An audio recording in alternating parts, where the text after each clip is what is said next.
ক্লাসের শুরুতেই হচ্ছে কিছু মোটিভেশন দেই, এবং এটা খুব কাজে লাগে। পৃথিবীতে যারা সফল হয়, সফল হওয়ার তো অনেক মূল মন্ত্র থাকে, সফল হওয়ার অনেক ওয়ে থাকতে পারে। তো সফলতার একটা বড় উপায় হচ্ছে যারা আশেপাশের বিভিন্ন ঘটনার দায়কে নিজের কাঁধে নিতে পারে, তাদের সফল হওয়ার চান্সেস অনেক বেশি। এখন প্রশ্ন আসতে পারে, ভাইয়া আশেপাশের দায়কে নিজের কাঁধে নেওয়া মানে আসলে কি?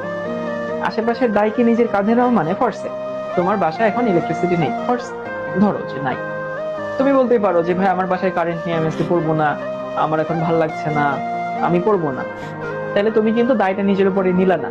তোমার বাসায় কারেন্ট নেই, সেটাকে তুমি মেনে নিয়ে যদি নিজে এখন পড়াশোনা শুরু করো, তো কারেন্ট নাই এইটা একটা এক্সকিউজ, ঠিক আছে, কিন্তু আমি সেটাকে নিজের কাঁধে নিলাম, ওকে কারেন্ট নাই, আমাকে একটু অন্ধকারেই পড়তে হবে, অন্ধকারে ক্লাসটা করতে হবে, একটু মোমবাতি ধরে তুমি ক্লাস করো, বা তোমার বাসায় যদি অন্য কোনো চার্জার লাইট থাকে সেটা দিয়ে তুমি ক্লাস করতে পারো।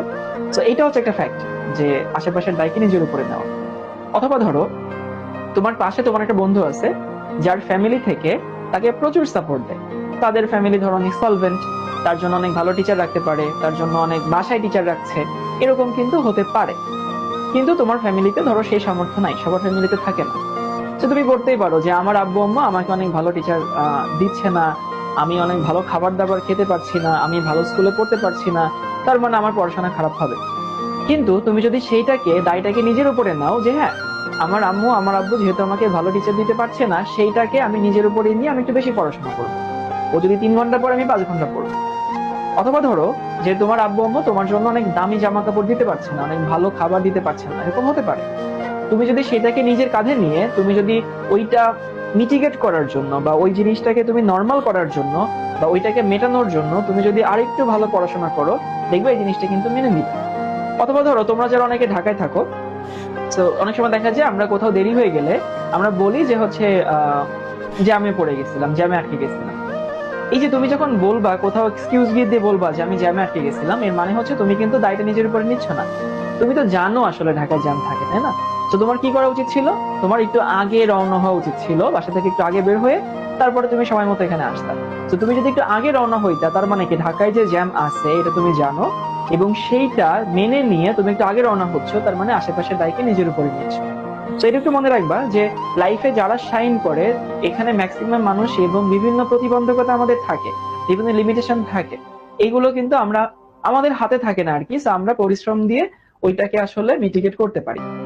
আরেকটু কথা তোমাদেরকে বলি যে ধরো পৃথিবীতে মানুষ শাইন করার পেছনে যে কোনো সেক্টরে 4টা প্যারামিটার আছে।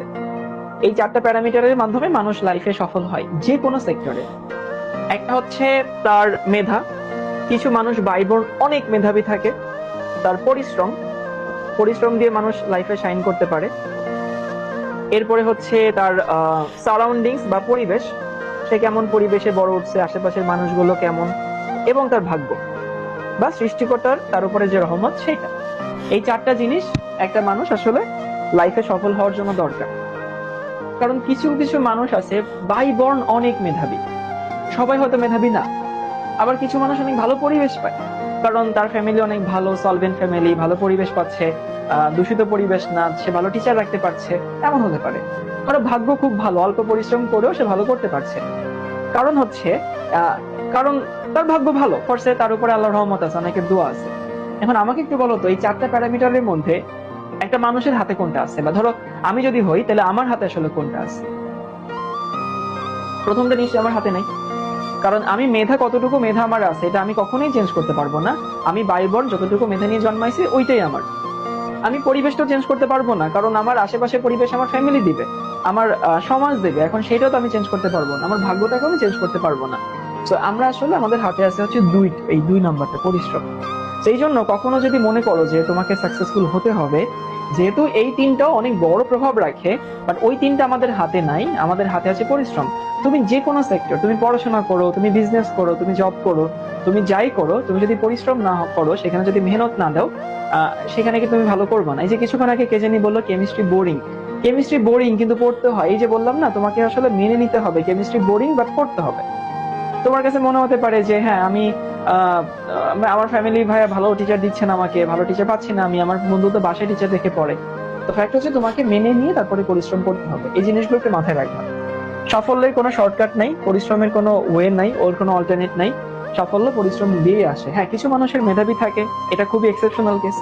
কিছু মানুষের পরিবেশ অনেক ভালো থাকে, সেটাও খুবই এক্সেপশনাল কেস। কিছু মানুষের ভাগ্য অনেক ভালো থাকে, সেটাও এক্সেপশনাল কেস। বাট দিন শেষে দেখবা পৃথিবীতে যারা সফল হয়েছে ম্যাক্সিমাম মানুষ আসলে পরিশ্রম ছিল। ওকে।